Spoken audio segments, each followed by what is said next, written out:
We are recording. Take it away. Introduce yourself. Okay, my name is Tim Neal, and I was born and raised in Louisville, Kentucky. I've lived abroad, lived in a few different countries, Japan and China, and I've traveled to about 30, 33 countries. Yeah, and I have a black belt in judo, a brown belt in Brazilian jiu-jitsu. Taught English in two other countries besides the U.S. And Avid reader. I try to read about a small book a week, usually about 4 books a month I make it through. And yeah, that's pretty much. Author. Oh, yeah. I've written a couple books that are on Amazon, as you guys forget, like let you review it right beforehand. I have a couple books on Amazon. One of them's just a scrapbook, and the other one's a book about being distracted by our devices, which is pretty, this was a couple years ago. It's even worse now, and giving you different tools to use to cut down on that. So. And what's that book called in case people want to find it? Screen Crack. Yeah. Screen crack, like basically how we're addicted to our screens. So. Man, that could be more relevant a message for sure. We'll definitely have to come back to that. So Tim is one of those people who is the very embodiment of my goal with this podcast. Of demonstrating that people can fit into a specific niche, but you can't keep them in that one box. And we just spent about 7 minutes, I think, trying to figure out which way we could take this conversation. I'm like, hey man, which thing do you think would be most relevant and prevalent to you? And he's like, so we'll get into that. It'll organically shift into the about 17,000 interests that he has. But I think that one of the important conversations for him is he's a black man in America. And we had talked about one of the other interviews. Shout out to my boy Justin Baker. I think that episode will be coming up pretty around the same time, or I will piggyback it with with Tim's here.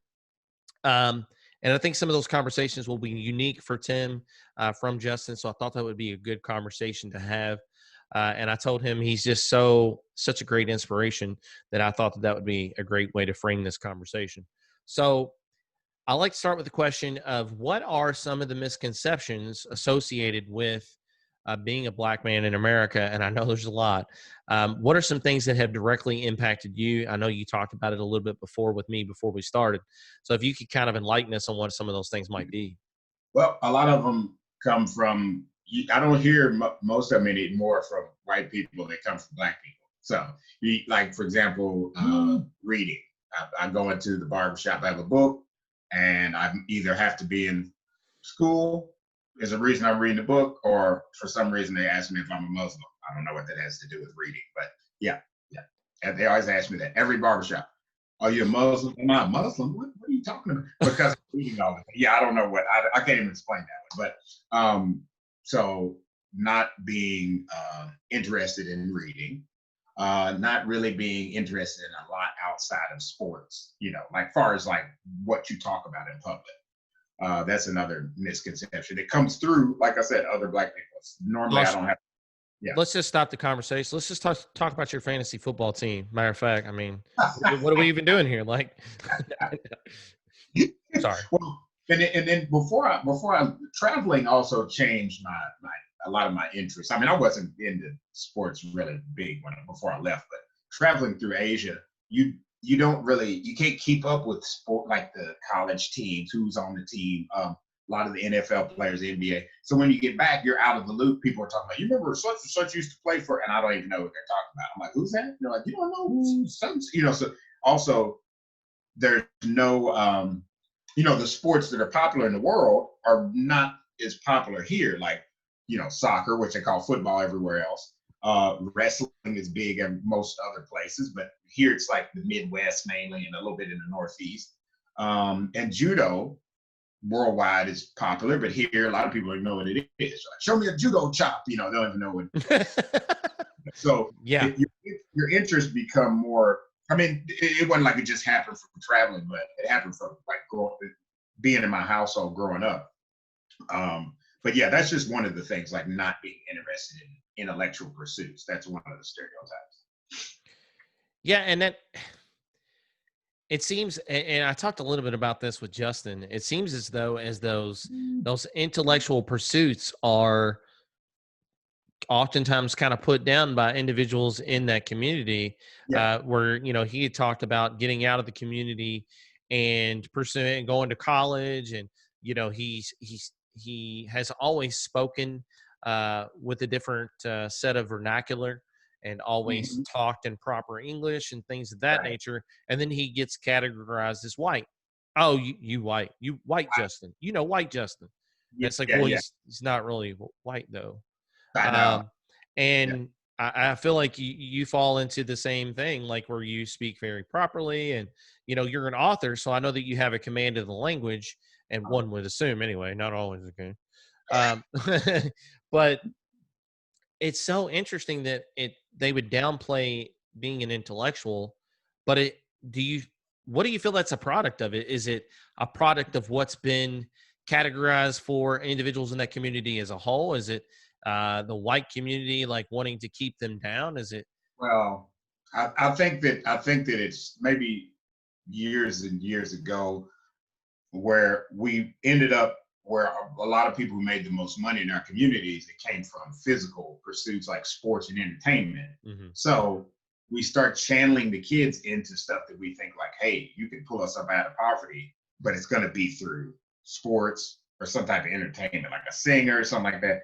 And so then it ends up because we had, our communities, we have people that are highly intelligent. We have a lot of well-known authors, Baldwin, we had Ralph Ellison, we have a lot of authors, and Octavia Butler, but that's not seen as being a something that can really happen on a large scale. But when you turn on TV, you see LeBron James made, 100 million. He just signed a contract. That's the only people that you really hear are making money in our communities that are black. I mean, every now and then, Oprah Winfrey, a few people, but they're all in entertainment. Everybody that's like billionaires, everybody that's really made anything that's, where you say millions, it would be entertainers, and then or illegally. So, but they don't promote the other people, business owners or guys that have, this guy has a printing company. They don't really, well, I think also the people who have become successful in those non-traditional ways also try to keep themselves on the down low. They don't want everybody knowing that they have money. Yeah. That's another thing. So it's not promoted. And then in the media, that's not promoted. So all these things come together to make it where you push your kids into things that, like my son, he wrestles. That's not seen as something you can't go become I mean, you can't be a professional wrestler. That's not the same. So Hmm. they look at it like NFL, NBA, and one of my in-laws, when I mentioned something about him having a wrestling tournament, they always say winning a wrestling tournament. They always bring up something about the money that you can make in it eventually. Like it's all about, is this something you can make money with down the road? If not, they're not coming to a tournament or anything. Now, if he was playing basketball, we might have 30 people from the family coming to see Hmm. it. But in wrestling, they're just like, oh, okay, cool, yeah. What can you make from that? Forget about the character that you build and the persistence, the perseverance, all the life skills that it builds up in you. What does it pay, or is it going to pay eventually? So that's something that's prevalent in our community. It comes from all those factors, builds into something where they don't see like, oh, reading, what's that going to do? Why are you reading a book? Are you in school? Like what? They don't understand like the stats, like, okay, the average American reads 1.5 books a year, and the average CEO reads 50. So Mm. that can actually change. Like they were talking about Bill Gates reads 6 hours a day. So so that can actually change your status in life just by reading. But how many people? How many times do you even hear that? I mean, especially in our communities, it's not promoted. It's the main thing is basketball and then football. That's how you're going to make it. Yeah, I see that pretty consistently. I teach humanities, and I want to try to enlighten the kids on the other facets of the artistic community, to the things that they can do, and sort of expose them to some of these artists that have taken different avenues outside of the mainstream, Right. which I think is either film or music, Mhm. and I talked to him about some of the great stage actors and some of the great um, abstract artists and different graffiti artists and people that have really developed a name for themselves and built brands on these things, and really tried to get them to think outside the box of just those few things that you mentioned, which is so odd now. Do you think that with coming to the forefront of what we see as one of the greater aspirations as Obama becoming president, do you think that that had an impact? And again, I know that you can't speak for an entire community, but have you seen some changes in sort of the thought processes into what's possible? No, not really. I mean, that's kind of like it was like an outlier, like Obama. But now it's day to day, what you see impacts you more than like just seeing there was a president that was black, and because like the doctor, when you go to the doctor, it's normally going to be somebody. It's not going to be a black guy 9 times out of 10. Even in Atlanta, it's an Indian guy. A city that's like over 80% black, and it's still you go to the doctor. When I live there, and it's like it's a guy from Pakistan. In the media, is there usually a black doctor on the show? No, I think there's one show I can think of that had a black doctor. So even in like most places you go, when you find people in the pursuits are considered intellectual, it's just you don't see those role models. So in your mind, that's what you get programmed with, and it also creates a sense of inferiority. So when it comes time to go try to get in the field that traditionally we're not in, there's different language that you use. Like if you come from middle class, you come from poverty, the way you even deal with like stress is poverty. You deal with it with aggression and physical response. And middle class, it might be, oh, we need to have a meeting, So it's hard to even fit into a workplace where the people, human resources, for example, are coming from a different background, and you're using different codes to communicate. So that keeps a lot of people in that mind state of not even trying. I remember I told a guy, I said, yeah, man, I've been living, he hadn't seen me since high school. And I said, I lived in China and Japan. And he was just like, he didn't, I don't even think I think he kind of just blocked it out because he's been living in the hood. So he's just like, oh, yeah, that's what's up. Hey, what's up, man? What? And then he just went on to a different topic, asked me some questions about, did you see LeBron last night? Or so I was like, man, this guy didn't ask me anything about living in Japan and China. I haven't seen him in 20 years. But to him, it's just like, dude, that's cognitive dissonance. Like you're black and you live in China, So it's very, very unusual in our communities to meet people. I mean, there's people I've met that are black, but when I was in China, we're going up a mountain. There's another black guy coming down the mountain. It's not like there's nobody like Right. us. It's I just, think yeah, it's interesting you bring that up because at my school this year, I had worked with a company called Education First. You probably heard of them. They do EF tours, and they set up tours for kids all over the globe. Like you can go anywhere, and they set it up for you. They're nice like liaison for your trips. And right, I had gotten all the information from them. I had already set up 4 fundraisers to pay for it.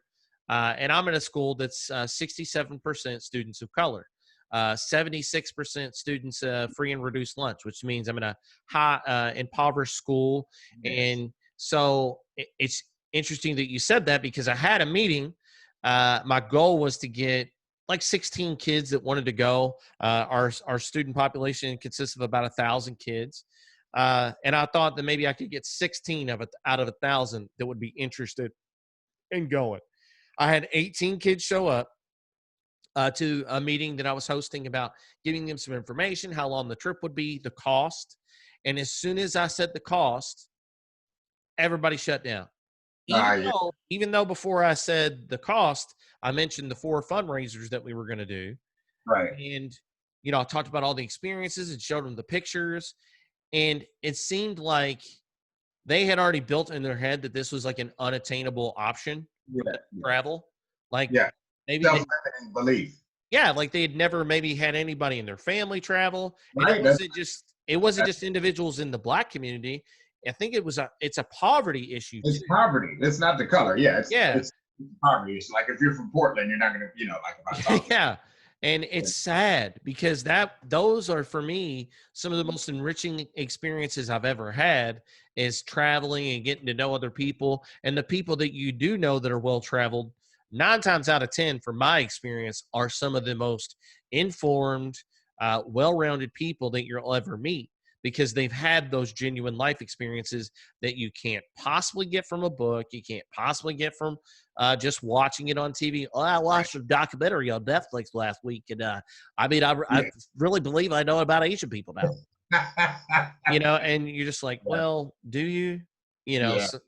So that's a good point, man. Like it just, and I don't understand how we change it, like how we change those perceptions of what's possible. I mean, my daughter was in, she made it on the quick recall team at her elementary. And I was standing in line. We were late one day. I'm standing in line. There's a line of people had to sign in. And as I go out, so they announced that this is how big of a deal they make it when, like, this shows you, like, this is a common perception. It's not just like my perception. This is what, so when my son made it on the math counts team in Mazik, for example, they announced it. First African-American to make it on the math counts team in 10 years. So I was like, why did they announce, why did they announce that? And then she gets on the quick recall team, and when we're signing in and there's a line of people, and this is something where everybody needs to hurry up. The secretary who signed everybody in, gets up, comes out of the office. As I'm leaving, she's like, Mr. Neal, I'm thinking my daughter's in trouble. I'm like, oh yeah, what happened? So she says, I just want to ask you, do you know any other kids? She's whispering. She's like, do you know any other kids any other Black kids that want to get in any of the brain clubs? She said, because she said, I said, well, she said, I mean, because we're in all the cheerleading, we're in all the basketball, but Amin is the only one in quick recall, which I hadn't been in the room with all the quick recall. I go in the room and it's, everybody's Indian or white. And then there she is.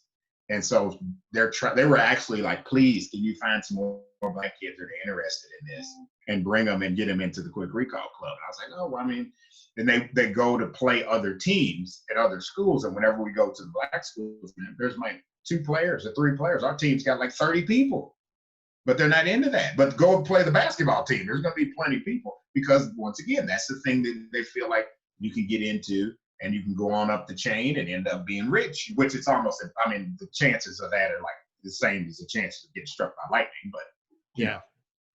And I think, again, it's being given those opportunities to see what the possibilities are, because I've seen it firsthand in my class.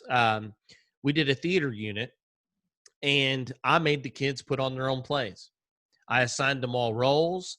I was like, I understand that not everybody in this class is going to want to be an actor, but we're going to need light designers. We're going to need a sound designer. We're going to need a director. We're going to need an artistic designer, costume designer. And I went through all these roles. I explained all these things, and I kind of scaffolded that knowledge before we got into it.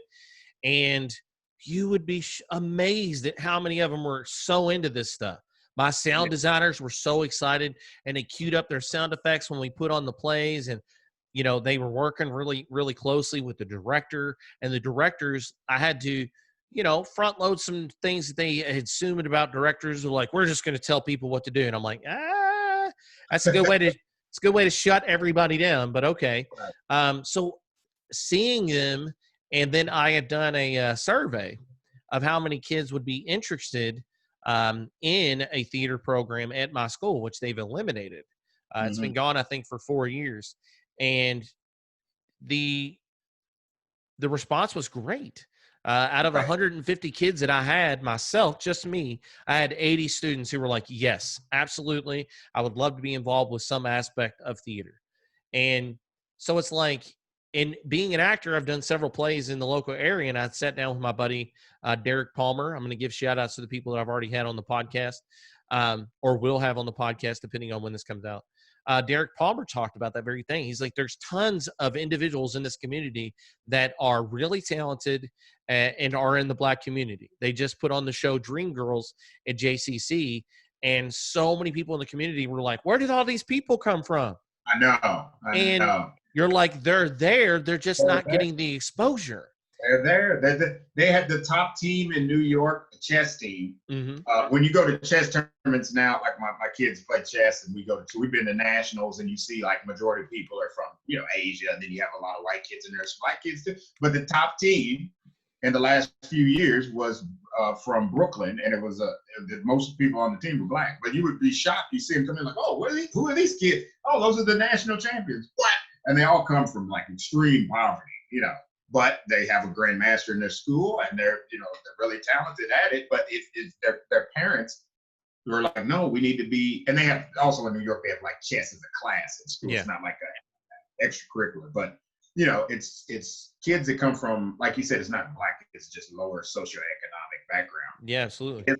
If they're given the correct tools, they will, and they're given the exposure, then they will branch out and they have other interests. It's not like they only want to do basketball or just be like a rapper, or that's not like a natural, it's not like a natural inclination. They don't even know, like RZA from the Wu-Tang Clan is a chess master. Right. Like they have their own website and stuff for chess, and they absolutely love it. And it's like, would you know that if you didn't dig deep? If you happen to hear it in some weird interview, it's like those things need to be brought to the forefront, that like you're not stuck in just these couple things. And I think it might sound like conspiracy theory, tinfoil hat stuff, but it does seem like it's an issue of media broadcasting what they want. Right. Yeah. And that's what's being promoted. And I mean, all over the world, though. It's not just here. Yeah. When you travel, when I'm in China, they were asking me if I knew Mike Tyson. Yeah. They actually. You're black. You obviously know him, right? You guys have Sunday brunch. Yeah. And people in New York. Yeah, they dude, Mike Tyson, Michael Jordan. They mentioned some other stuff. I was like, no, I don't know. What are you talking about? But they're like, well, they didn't even know black people came from the U.S. They think that all black people come from Africa. That's a whole nother topic. Like when you go to Asia, they ask you what country in Africa you're from. So even if you say the United States, they're like, you were born in the United States? No. You mean you're from Cameroon? Yeah. I don't know if you encountered this, but one of the teachers that I work with, she had talked about her travels in China, and she said she had went with a black guy from her college who was 6'9" and was a very dark complected black guy he actually was from Africa. She said that people in Beijing would actually stop him on this, not even like stop him, just like walk up to him in front of him with the camera and take pictures with them without even asking. Yeah, they do that all the time. No, they just grab you. They don't ask you to. No. Look, when you're in China, I remember sitting in a place and I'm eating and I was like, man, what? I look over out the window and there's these people outside. I'm like, whoa, what? And I'm like, what is going on out here? It's a whole bunch of people just pointing at you, and like I guess they think something's gonna come out of your mouth and grab the food or something. And then when we were out in like on trips, people would grab you and be like, hey, and you'd be like, get off me, what are you doing? You turn and like his wife is over like, they don't ask you, they just take a picture. Yeah, my friend said someone handed them him their baby. Just gave them the baby and then took the picture with the baby. Just take my baby. A picture. Oh, that's amazing. Look at this giant man. Holy crap. Like, what? So the giant man, but anybody black has been in Asia, you've experienced like that. Dude, I used to go around the corner of a place. I don't know if I told you this before, but in China, if I walk around the corner and like somebody looks up and sees me, they go, whoo, like that. And so, yes. And it happened so much, I was getting to the point where I was like really irritated every day. I was like, these stupid stuff, people want to do this stupid shit. So I was, instead of walking around frustrated all the time, I was like, oh, you know what I'm going to do? When they do that, I'm going to do it. So they would jump, I would jump. So even one time I just threw I came around the corner, they were like, oh, I was like, oh, and I threw my fingers in the head. So I started making my wife, she was like, that's a great way to deal with it. I was like, yeah, because if not, I'm just going to be like fighting people, Yeah. They would really do silly stuff, but I would just imitate or if we're in the grocery store, one person walking this way, they'll look in your basket and see what you're like, lean over your basket. So I would lean over their basket while they're leaning over my basket. I'm like, what do you got in here? What do you guys buy? And what do you think that's attributed to? Is it the fact that they're an insular nation? And I know that China controls a lot of the stuff that they're allowed to see. Is it lack of exposure? Yeah. Because the news in most countries besides the U.S. is not entertainment based. So they don't show all these different, well, in the U.S., they still show mainly the U.S., but we have a lot more people here from different places. So when we go outside, I could see an Indian guy walk down the street. In China, usually you're going to see other Asian. It's going to be mainly Chinese, not even Japanese or Koreans or anything. It's just Chinese.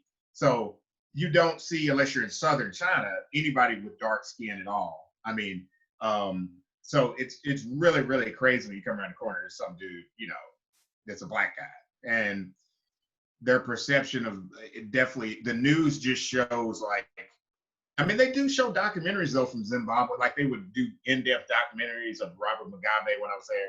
Some leaders that you would never see an in-depth interview of here, because of they're looking at him like, oh, he's so terrible. So you would see that, but you didn't see like common.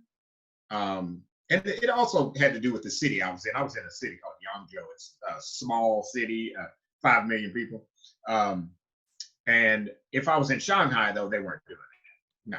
They weren't doing it in bigger cities. It was just the city I lived in was a unique experience with the people jumping and all this crazy stuff. But it depends on where you are in China too.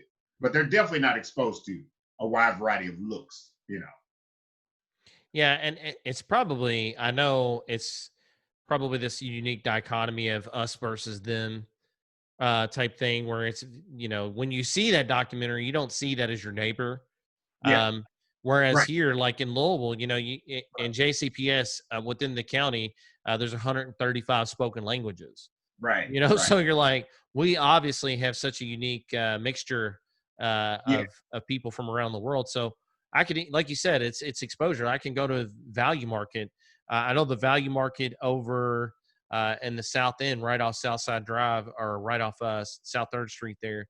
It's near Americana Apartments, and you go in there, and it's the food section there is crazy. There's so many different things I've never seen before because they've included all these things that are consistently purchased by individuals that live in Americana Apartments from all walks of life. And there's 4 different grocery stores there for different ethnicities and things of that nature. So we definitely can have exposures to that in a way that I don't think that they do. And Japan either, same thing. It's just the same experience. But Japanese are it's too impolite to like stare. But I mean, a Chinese, like you could be sitting somewhere, a Chinese guy sit right across the room, just look at you like that with his mouth open. No, yeah, it's because they don't care about that. It's nothing about being rude in public. Like, people push each other and stuff. Because there's so many people trying to get on the bus in China, you have to push to get on the bus. Like they push you, and then you got to push back, and people pull people off the bus to get on the bus. There's no like women go first. You just push the women back. Like there's no. And the guys go first. Do people fight often? Yeah, they fight. Yeah, they like if you're on a bus. I remember we were on a bus going into town. I'm like, why is it going so slowly? Because you don't get that traffic like you do here, unless you're in Beijing or a real big city. The traffic moves pretty well because they drive so crazy. They'll drive up on the sidewalk and they'll drive down the wrong way on the street. Yeah. So this day I was like, man, what's going on? I look out, these guys are just brawling in the middle of the street, just like fist fight, because it's like such rude stuff that people do. And then a lot of people temper is really short because you're just always around so many people. That's just how it is when you're packed in a country with billions of people. Short tempers for sure. Yeah. Now, have you ever been to India? No, I've never been to India. No. See, I wonder if it's the same situation there, because you're talking about a country that's maybe 1.5 times the size of Texas with nearly 2 billion people. It's rough, man. It's got to be even more. You're going to compile that problem even more. So you wonder if they're doing the same thing with being rude to each other and fighting. Is it this free for all? I wonder. Yeah, well, my son's best friend's Indian, and most of them, he's on like the teams that he ends up on, like chess and math counts, are all Indian. So yeah, their accounts of, and even like you said with the documentaries, you could see a little snippet and hearing accounts of people that have been in India, like if they date an Indian woman, like they walk down the street, guys will just come up and say some of the most insane stuff that nobody in the U.S. would ever do. Like just walk up and be like, why are you with this guy? You just do some of the stuff they were like, nobody actually said. They're like, yeah, the guy grabbed the girl. Yeah, because you're with a non-Indian guy. Yeah, they'll just grab her. Like, oh, you're with the foreigner, grab her butt. Yeah. Yeah, I said he had to fight people. Like, oh, yeah. Yeah, I bet you better go train then. Be like, I'm gonna hit the gym if I'm ever going to, with my Indian girlfriend in that country. Be like, bro, I've been lifting for 2 years. I'm a black belt in judo. I've been training for this day. Try me. I was training with my girlfriend. Yeah. The stories were crazy, but it's the same. This is the same type of environment because of having that quantity of people, and then that just creates a certain type of like you have to be like. When I went from China to Japan, I noticed I was talking louder. So when I came, I spoke Mandarin and Japanese.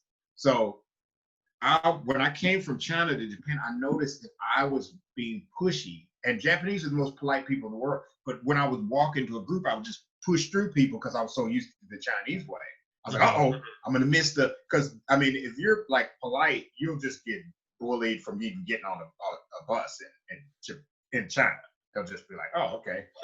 the foreigner got close the door. So you have to like push your way in. But Japan is the opposite of that. So when I'm pushing in and I start noticing, I'm like, man, nobody's pushing. What's wrong with these people?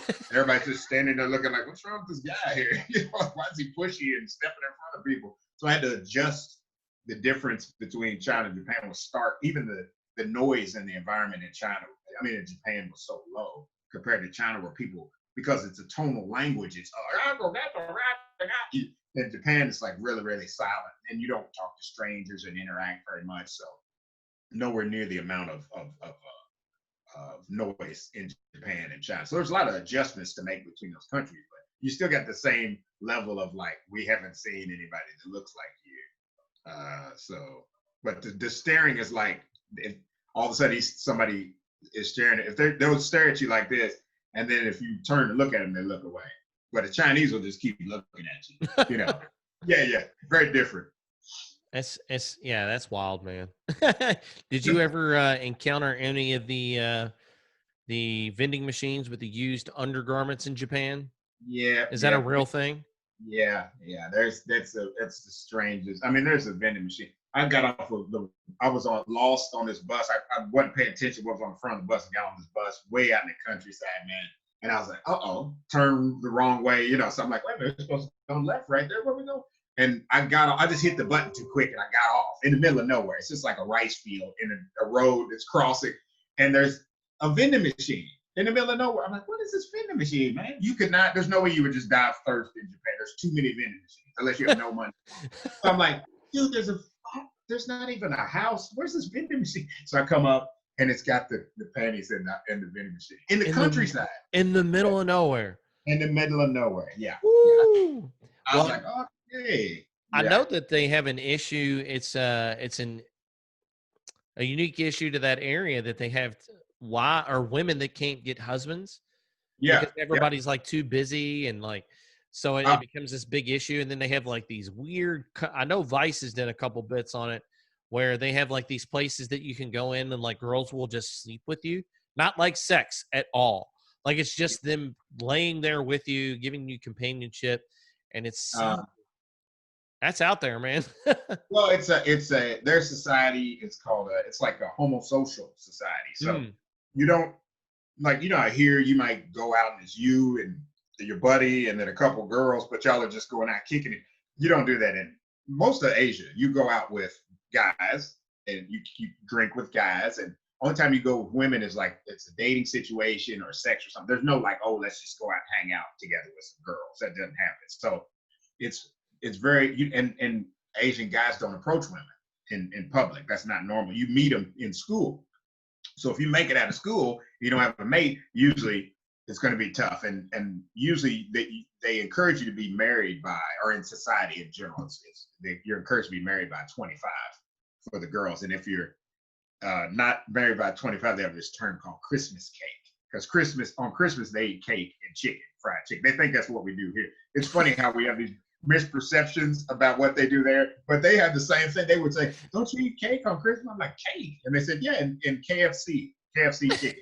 I was like, no, that's not, I don't know what you're talking about. So they're like, yeah, we thought America, they eat cake and eat chicken. I was like, no, they don't do that. That's not. So, but they call the women Christmas cake. They'll say she's Christmas cake, like she's beyond 25 and she's not married. Yeah. Wow. But there's so many, dude. Like if you go get, there's one train. There's a part of Japan, of Tokyo called Ebisu, and it's a modeling agency. So that I got off the train, man. I swear, Andrew, there was maybe it looked like about 50 women, like model, beautiful. About 50 of them, no men. I was like, what? I'm looking around like, is this a women's only stop right here or something? What is this? Because the guys are all at work, and then the women are doing the shopping or whatever, and then there's no mixture. There's no mixture. Yeah. So that's why you have those services where the guys are like, okay, I have no idea how to talk to women because I hang out with guys all the time. So it creates these services like the maid services. They have those there's restaurants where the floor is see-through. The ceiling is see-through. You sit on one floor, you can look up, and the girls have the no panties on. So you can look up and see them serving, and they're wearing maid outfits. Yeah. I'm about to book a trip. This sounds like trouble for like somebody. Dude. You send an American over there who speaks Japanese. That shit's curtain, son. He's gonna end up killed by. He's gonna sleep with like somebody in the Akira, or what's the group, the mafia group that was running Pride and. Oh, the Yakuza, yeah. The Yakuza, yeah. Like he's gonna end up messing with one of the Yakuza's wives because he's just like super debonair dude, used to talking and Well, the good thing about Japan is that you can tell who's who. Like everybody wants to have a kind of like a uniform. Like I'm from the Yakuza. I'm a nurse. So if somebody's like a delivery person, they wear their delivery outfit the whole day. So it's like a real life cosplay for everything. For everything, yes. Teachers will dress like a teacher. Yakuza guy's going to have a slick back hairdo. He's not going to be just, here's anybody could be. Oh, he's a criminal, but you don't even know it. There, it's like he's got a slick back, kind of like an Elvis hairdo, and he's got sunglasses on. And he drives an American car, probably a Cadillac. That's a Yakuza guy. Yeah. Wow. Okay. All right. Yeah. And they look kind of silly, but extremely dangerous. But when you look at him coming from the West, you're like, man, this guy's nothing, And we had a couple of incidents because doing judo, a lot of Yakuza do either karate or judo or kendo. So you run into Yakuza guys in the dojo. So were you, if you not disrespected, but if you bettered them on the mat, were you in trouble? No.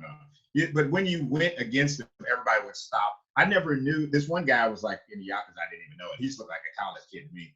And only thing I noticed was different about him was his phone would go off. Just like this is before everybody was really doing all the texting, but his phone was like, zzz, and he always had to get off the mat and text and get back. And one day I asked him if he wanted to go, and I noticed when we started going, everybody stopped and was moving off the mat. And I was like, what the hell's going on? And they just watched. And I remember I almost threw him, and they were like, "Ooh!" Everybody was like, "Ooh!" And I was like, what is going on? Is this guy like I'm thinking it's just because his level's so good. Yeah. It's be pretty good if I almost threw him, and everybody went, "Ooh!" And then when we getting dressed, putting our clothes back on, he takes his gi off. And in the U.S. having a tattoo would be nothing, but there nobody has a tattoo unless they're Yakuza for the most part. Yeah, so, you're not supposed to expose your tattoos in public. I know that Joe Rogan had talked about that when they had done an event over there.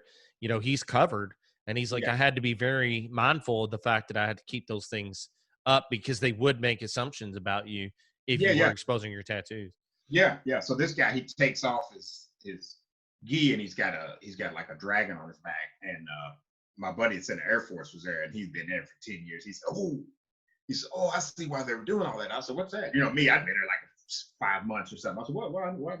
He said, "Look at his back." I was like, "So what? A tattoo?" He said, "No, nobody has tattoos. That dude's a Yakuza." I'm like, "Oh." So that was but like you said, here it would be, it's something, the differences in little stuff like that. If you have a tattoo, there's a thing called onsen over there. It's like a hot spring, and you go into it, and it's like kind of like going in the spa. But if they see you have tattoos, you can't come in. Oh shit! You can't even go in there. Yeah. That's crazy. So, yeah. So a lot of Russians. So Hokkaido is the northernmost area of Japan. It's like an island, northernmost part of Japan. And a lot of Russians live there and it's super cold and stuff. But the Russians are always having conflicts because they try to go into onsen, and a lot of them have tattoos. And so they put on there, like, they actually put up, they used to have up no Russians, but they were, the parliament's like, you can't put no Russians? Are you crazy? So they put, so they put, and then some of them say no foreigners, just right on it. It said no foreigners, period. No, any type of foreigner. So they had to change it to no tattoos. And they figured that would kind of filter out because most foreigners that they've seen are tattooed, Yeah. Man, that's wild. Boy, we could dive down this. You're basically like giving me the Travel Channel breakdown of all this stuff. It's neat. But I think it's so interesting to see that, it's not just us, that it has all these different little odd mannerisms and things that we do publicly. And I think that's probably what makes the dynamic of America so interesting, is because we are so many different things. Yeah. And but it's good to hear that I don't have to fight to get on the bus here, because, man, dude, I wouldn't be a big fan of that. No, that was rough, man. It's hard to get, but because even when you get on the bus in China, somebody's face is like right here, man, like this close. Like I remember being like, man, come on, man, this dude's face is about to like, like you're leaning up, like, come on, dude, move your lips away from me, man. You're almost like kissing me, but he can't. If he backs up, he's gonna hit. People fall asleep, Andrew, on the bus and just stay upright because there's so many people. Yeah.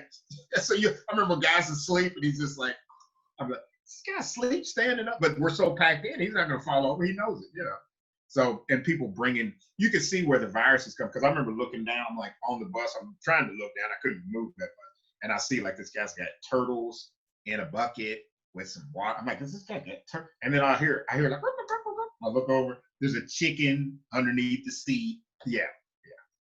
That's the type of environment you're in China. Wow. Okay. Well, I think you've sold me. I will definitely let my travel agent know that that's off the list. We'll visit somewhere else: Thailand, Taiwan, Indonesia, something. Go for Thailand. Yeah. I've heard nothing but good stuff about Thailand. Like, the people are nice, food's amazing, it's cheap. Yes. Yeah. So another thing that I'd like to talk about is, what is something that you as a person, and we've already, I told you that this would organically shift away from the initial focus, which is great, because I think that you sharing these perspectives that are unique to you are demonstrating that there are so many things that you could go outside of with that, rather than just kind of like pigeonhole ourselves talking about that. What is probably the greatest accolade that you've had in your life? Because I know that you're a black belt in judo and you're brown belt in jiu-jitsu. What is the one thing that stands out to you? And I hope your kids take major offense to this, and your wife. Let it be something else. Probably it was, getting the black belt was tough, man. Like, because when I went over there, I went to the place where I live. When I went to Japan, to be clear, the place that I live was a small city. It's called Maebashi. It's like 2.5 hours north of Tokyo. And the dojo I went to was a pre-World War II dojo. So it survived the bombing. And they don't necessarily like foreigners, especially people from the United States. A lot of the judo dojos are right wing. They would be like considered our right wing. They don't like foreigners. That's how they are in judo. Yakuza, police, construction worker, the hardest guys over there. Guys are in the military, even though they supposedly don't have a military. So guys in the self-defense forces. So you're dealing with nobody speaks any English. And even if they did, they wouldn't speak English in front of their buddies because of the crony belief system we're talking about, right? So that was extremely difficult getting because you had to have, there it's not like they just promote you based off of, you're getting, some jiu-jitsu schools just get promoted based off of the guys rolling with you, and you're tough. You have to get a certain amount of points in competitions to get moved up, right? So I had to compete, even though I was really, I was like, man, I work all the time. Now I got to go to a competition on Saturday and spend the whole Saturday. It's just like a jiu-jitsu competition, spend the whole day, So when I finally got that, and also the other thing was my age compared to the other guys who, average black belt over there would be by the time they get in high school, because they start when they're like 4. So by the time they get in high school, they all got black belts. So my age starting at 30 or 31. And then you're not as fast, and you're dealing with guys that are 18 and 20, and you're just getting thrown all over the place. And just, So sticking with that and making it to black belt was very trying. A lot of injuries, because we get a lot of injuries in jiu-jitsu, as you know, but judo injuries were much more. I mean, I've had injuries in jiu-jitsu where I'm limping, but almost every time in judo when I was injured, you couldn't walk very well. And you got to go to work. You can't call in to work like, oh, I got injured doing judo. Can I take off a couple weeks? So it was tough. I think just also because of me going to that type of dojo where it was like pretty hostile to foreigners. So all the toughest guys that would visit that dojo, because it's so old, and it's passed down from grandfather to the father to the brother and another brother. Then all the top guys, whenever they visited an area, they would come there, and then they would always put me against the guy. I was a white belt, and they're like, "Oh, Jim." I was like, "What? Like, this dude's belt is black, plus it looks like it's about to just fall off of it. Why don't you go there? Like, why don't you go get it?" And they're like, "No, Jim, go." So it was, man. I mean, people throw you. Also, they try to throw you off of the mat onto the wood or the if it was concrete. Yeah. They don't have any restriction about in the gym here. There's no way anybody would really be trying to do that. Most likely they're going to be like, oh, we're about to go off the mat, but no, they would be like get close to the edge and try to see if they can throw you on the wood. Yeah, and then the sensei wouldn't say anything. Oh, Tim, you need to don't let that guy do that. Like, looking around like, man, is that okay here? Like you could just throw somebody on the wood. So that was something that when I got to black belt, I was like, oh man. Were you kind of like, suck it? Even though you guys like fuck with me all this time, I got it. Eat shit. Yeah. What? Well, no. The thing that kept me in judo was wanting to throw the people who were like that, who were throwing me on the wood and stuff. That's what kept me in it. Because I was like, I'm gonna get this dude. We're gonna live in Japan as long as it takes me to throw that dude who threw me on there. I remember one guy, man. I don't know if you know Tani Otoshi, but you take the guy backwards. Man, I went backwards. My head hit the wood. It wasn't like he just threw me on my side. My head, boom. I was like, oh. And I'm like, what? And they were just, the sensei was like, well, hey, don't let the guy throw. I said, oh, okay. I said, all right. And then I was just running, trying to do double legs. I was just get thrown all over. I was just getting mad then, So then they're just laughing and throwing me. Like, that's what they like if you're mad, because then you can't even, But that kept me going. Did you ever have a moment where you got to flop one of those dudes on their head? Yeah. Oh, yeah. Each one of them. No, I got each one of them. Because my style was more like a Russian style. I was doing grabbing legs and I was doing fireman's carries and stuff. They were used to that. So when I was a white belt, I still couldn't even get that stuff. But once I was a black belt, like I could pull them right onto whatever I wanted to. And I picked the one guy, the one that threw me on the wood. I fireman's carried him onto the wood and like from standing up. And when I did it, we fell all into, there's another little waiting room where people smoke and stuff. Oh, that's another thing. They smoke while you're doing judo inside the place. Oh, that makes sense. They smoke cigarettes. Yeah, every sensei smokes in that gym. Everyone, so the smoking room is just like the equivalent of at Derby City if our instructors just went to the front and smoked, but it's still inside the building, and then they come back out and teach us some more. Yeah. Oh, that's fun. I remember practicing like, man, is that cigarette smoke? I smell what? There's like 10 guys smoking, and then they come right. I'm like, what? Why don't they go outside? But because to them, it's like, hey, you're learning from me. I do whatever I want to do. Very hierarchical, Ugh. No thanks. It was, so that was, I would say, making it through that, and they put your name on this block that they etch it in and they put it up on the wall. That was the biggest, because I was the only person on that wall that wasn't Japanese. Yeah. So that was a real big, like, finger in the air. They put my picture in the shrine room, like where they would take people to show, because there's not only just a foreigner, it's a black dude. They're like, I remember they took this guy in there, like, what are they doing? They said, oh, they're showing him your picture. I said, why? They said, cause dude, you ever seen any more black people even in this whole city? Like, cause we're in a small city, I was like, oh, I didn't think about it. He said, yeah, and then you guys we won a tournament in Tokyo. It was pretty big for the first time in like 15 years. I didn't know that. So they had me in the shrine room, like a picture. And that's where they go in. That's where their ancestry shrines are. So I didn't know they were, because I've looked at it like they're conservative, right wing.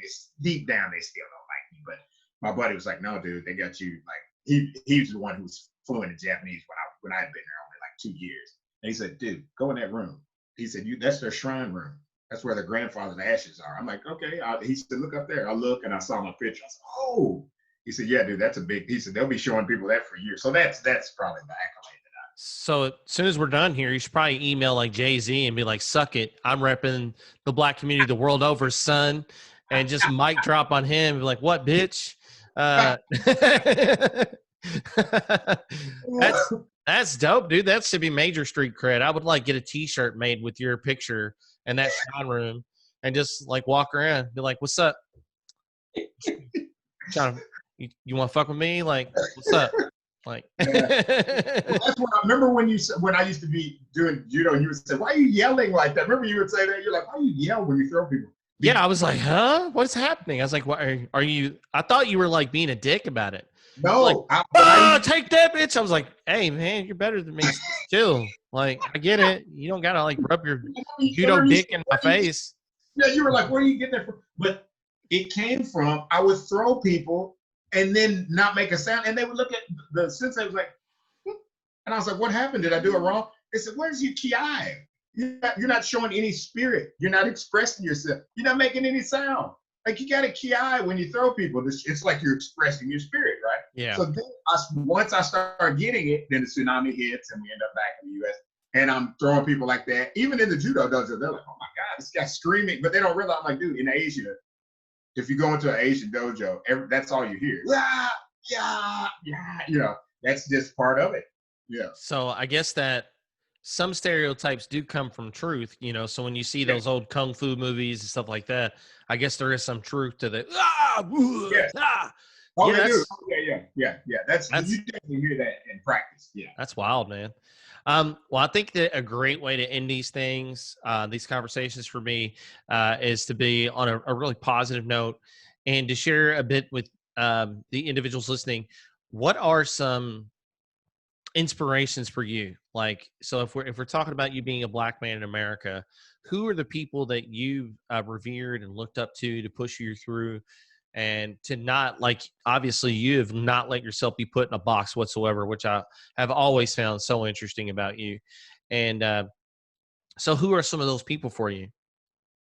Well, my mother, because my mother, I would say first and foremost, because she, she was a school teacher, and she's pretty religious. So but she travels all over the place, and not just for like, oh, I'm doing missionary work. She's been to Zimbabwe and been to Russia, and she speaks Russian. And she started learning Russian when she was like 65. And I remember she told me, "Don't tell anybody." I said, "Why not?" She said, "Because they'll just say I'm too old, and it'll be negative energy, negative feedback. So once I get good at it, you can tell everybody." And so, yeah. So she's a big inspiration. And then my father, because he was a dean of Kent School social work at U of L, and first black dean. So of course, all the stories that he would tell me about what he was experiencing and he set up the group homes in Louisville. So he was talking about all the stuff he would experience back then, and that kind of spurred me on to like go outside of the box and try various things. And then a few books that I've read about people who one of them's called "Who Owns the Ice House." It's about a guy who would sell ice, but he was black, and he would bring the ice, and the black people would want to buy the white man. They don't want the black guy's ice. They're like, the white guy's ice is colder. So that's right. That's why I paused after that, like, let this sink in. Yeah. So all the guys that worked for him were white. Now this is the time, right after slavery, so that was very unusual. But he had to hire white guys to sell the ice for, because they wouldn't. But the book's called "Who Owns the Ice House," and he shows the principles of what made it where he could. And that was always amazing to me when people were successful during times where they might just spit on you if you came to the door and said, "You got anything?" Just being black. Hey man, like, okay, and you can't do anything about it too. That's another thing. It's not like you can retaliate. Yeah. So that stuff like that, and then just seeing anybody, not just black people, just seeing anybody who's successful in business that came from like some type of tough background, that inspires me quite a bit. Just any, I don't know, I can't really pull a name out of the air, but anybody who really like just struggled and then made it after really struggling, or coming from a background where they were in poverty, that just inspires me. Beautiful. Is there any, Any message that you would like to send to anybody out there? I know that you raise your kids in a way that it sounds like you push them into doing a lot of different things and things that are similar to your upbringing and things that you got into. Is there anything that you would like to push as a message to anybody that might listen to this? Um, I would once coronavirus is over, or well, not over, but once it's more relaxed, I would say as much as possible, even if you can't physically travel, because it's who knows how long this is gonna go on. But try to understand like a lot of the things that you think. This goes along with the theme of the podcast. A lot of the things you think about other people and other cultures are completely. They're not the reason. Like the reason that we get with the stereotyping is not like why don't they eat cows in India is not because they worship cows, like, but that's what people think here. It's because of the agricultural system there. They need a lot of oxen. They don't use tractors, and cows. The oxen come from cows, so you keep around the cows. Also, they don't use the chemical fertilizer. They use the manure from the cow. So that's why they have so many cows, not because the cows are sacred. But that's just a small example of a lot of beliefs that we have are just so. You just blew my mind. Yeah. Just just read this book. Can you see that? Cows, Pigs, Wars, and Witches: The Riddles of Culture. Who's that written by? It's Marvin Harris. Marvin Harris. Beautiful. Dude, I mean, same thing with pork with Muslims. It's nothing to do with like Allah said don't eat. It comes from the pigs were competing with humans for the same resources, and they were trying to get people to cut down on farm because they would use the pigs. They would raise pigs. They're trying to get people to cut down. They were like, I'm not cutting down. That's my main thing. So they said the only way we're going to be able to do it is get the imams to say that this is a proclamation that comes from Muhammad. And he said that the pigs are, don't eat the cloven hoofed animals, which would be pork. And that's why they said that you don't eat pork, not because it was some type of filthy animal, unclean animal. So a lot of the reasons for things that end up coming down through the years get changed, and then that's the stereotype that we get. Same thing with black people don't like to read, and it comes from a lot of the stuff just comes from advertising. And what did we find to be the easiest path to success? Physical stuff. Okay, well that's what we push, not because we're stupid. It's just because we just see, all right, only people I know that are multimillionaires are in basketball, football, and entertainment. Yeah. Well, also I had a history teacher that had really done a nice job of kind of encapsulating some of the issues with history. He's like, history is pop culture. Right. And he's like, a lot of the things that you associate, like Paul Revere was not the guy who actually did the Midnight Ride. And I forget the other guy's name. It was something like Higginbottom or something. Right. It didn't roll off the tongue as well. Like it didn't fit into a nice poem. So they were like, the guy with, we're going to say Paul Revere. That just is nice. It's like the Hollywood agent of the 1700s. You're like, what the shit? Okay. All right. So it's interesting that you bring that up. I think that's great. Well, Tim, man, I like to try and keep these things like right at about an hour, and we're right at it. Beautiful, man. And I'd really like to thank you for giving me some of your time. And you've always been somebody that I connected with really early because you took my crass humor without any problem, and we immediately just got along. And oftentimes our jiu-jitsu instructor would be showing moves, and me and Tim are just down on the other side.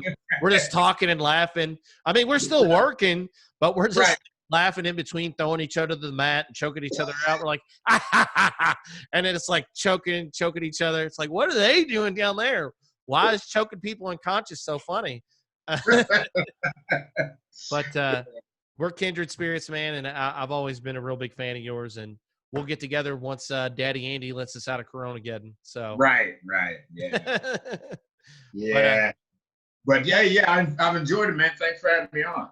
Absolutely, dude. Beautiful. Thank you. Okay. All right, Tim. That was good, dude. That was great. Like I said, you didn't even have to try for it to be organic. I was like, we talked about that, and then like you just started talking about your travels, and I was like, this is perfect. I mean, because I try to keep tying it back into the to the theme too. Yeah, I think that was great because not only are you talking about your experience in the Black community, you're talking about these things that we assumed about other people, And you need to let me do a curbside pickup of that book when you're done with it, because I'd love Oh to yeah, read yeah, that. yeah. Dude, that book is so this book is like mind blowing, man. When you read, because he breaks down like this is what the belief is. I'm like, yeah, they do love cows, and he's like, no, that's not what it is. And then he started that. I was like, what? And they're like, yeah. And he started breaking down about the manure and it's like hundreds of millions of pounds of manure that are produced. Half of it they use to fertilize. The other half they use to heat in the houses. They burn it for heating in their house. They don't have the kerosene or any of that stuff. But we don't think about that because we're in the U.S. Right. So it's like a lot of this stuff you would not think about because they don't have the huge factory farm. If they made those large farms like we have here, they would have to move billions of people, I mean, not billions, hundreds of millions of people into the cities where there's already full of people that don't have jobs. So they're like, that's why the cows are wandering around. It didn't have anything to do with them being sacred. I was like, oh, shit. Okay. I need to read that. That's dope. You blew my mind on that because that was one of the assumptions that I had. I was like, yeah, they're sacred. And you're just like, oh, no, they're not. Yeah, no. Even the pigs in Islam, the pig, that doesn't come from, it's not a religious thing. It's because the pigs they eat the same stuff humans do. And they're like, dude, we're going to run out of food. We keep raising all these fucking pigs because it was becoming more popular to raise pigs. And so they're like, look, we got to say that Muhammad said it. That's the only way they're going to stop doing it. And that's what happened. They stopped doing it. That's bananas. Yeah. Well, dude, we'll keep in touch. I'll definitely let you know once this goes up. And I'm so excited. So many of these conversations have just been so great. I think people, these are the things I would listen to. So I'm hoping that other people feel the same way. And right. Yeah. Is it going to be on Apple Podcast? Where do you put I'm gonna put it everywhere that I can that doesn't cost me extra money. And as I've realized, like Apple won't charge me, Spotify won't charge me, but I have to have a host site somewhere that's basically going to let me store the information because podcasts do tend to be kind of long. So it's not a song, it's not an album. We're talking about hours of information and multiple ones a month. So it's like, so you have to find that host site. And so I'll end up probably paying for one of those and then sharing it on all these platforms like Stitcher. I use Castbox. I'll put as many as I can. Libsyn and all those. Yeah. So I'm going to try to do as many as I can just to, cast the broad net and get as many in the audience as I can. So, So what the niche? That's what it is. What the niche, yeah. So if you want to talk about it at any point to any of your friends or whatever, just tell them that's what it is. And that lip service from people will do a lot for me. So, and I appreciate your time, man. All right, man. Good talking to you. Yeah, dude, it was awesome, man. It was really good. It's like a hang. It was good. So I'll stay in touch, man. Okay. Take care, man. You too, man. Bye.